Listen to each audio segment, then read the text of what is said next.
you want to learn how to create a clear crackle effect on your DIY projects like this, I have the perfect recipe for you. This technique is easy, but it's a little bit different than the previous crackle paint techniques because those involve paint on paint, whereas this technique uses a clear top coat so you can reveal that image underneath and it's going to look aged and crackled. It's fantastic, it's easy, and I'm going to show you how to do it. I have a round piece of wood that I've painted with some chalk paint, and we're going to decoupage this bee photo on top of it. This is available in my Etsy store. I'll put the link to it down in the description. Now I've printed this off on my inkjet printer, so we have to seal the ink or else it will run when we add our crackle technique on. I sprayed it with some hairspray, gave it a really good coat, and I've set it aside to dry.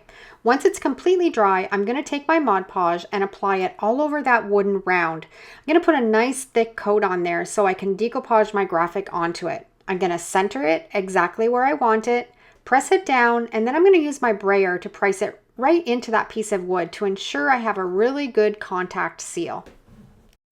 Once that's completely dry, I'm taking a little piece of sandpaper and sanding all around the edge. It creates a nice, neat sanded edge, and then we're going to be ready to start that crackle technique. What you're going to need for this project is some Liquitex acrylic medium. I picked up gloss, but any finish will work, and some school glue. You're also going to need some water, a dish, and spoon.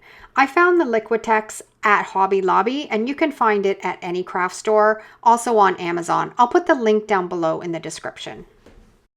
I'm going to add 1 tablespoon of water to 1 tablespoon of Elmer's school glue. You can use school glue that's white or the clear PVA glue, all will work. Then we're going to mix it together really well.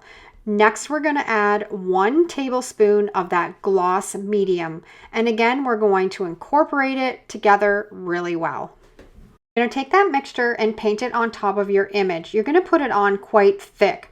The more thicker you put it on, the more pronounced that crackle is going to be. So this is just something that you're going to have to play around with and see what you like for your project. If you have it on thin, you're going to get thinner crackles. If you put it on thicker, you're going to get thicker crackles. It's just something to experiment and have fun with.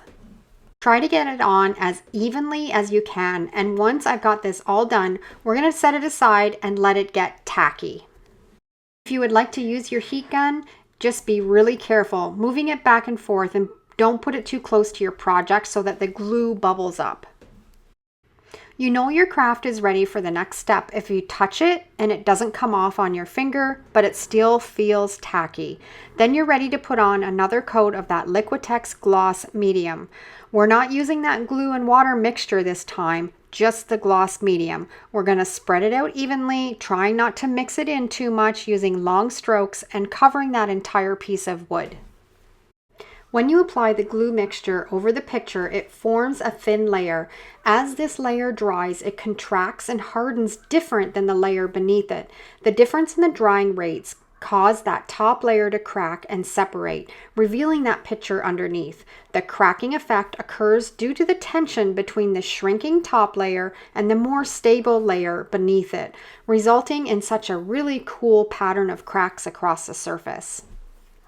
As you can see, all the crackles have formed already, but we're going to take it one step further. I'm going to use a little bit of acrylic paint in a nice brown color, and we're going to rub it on top of that image. It will soak down into those cracks, giving it a sepia look or a more age distressed look. This again is something that you can just test and get the look that you want to achieve, but how beautiful is this? It makes those cracks pop even more and gives that bee image the appearance of an old vintage piece of art. So have some fun trying out this recipe. It's affordable, it's easy to do, and I know you're gonna love it on your DIY projects. And again, I'll put the link to that gloss medium down below in the description and right here. Thanks for watching, have a great day, and if you enjoyed this video, I'm sure you're gonna love either of these next two. Thanks for watching, take care.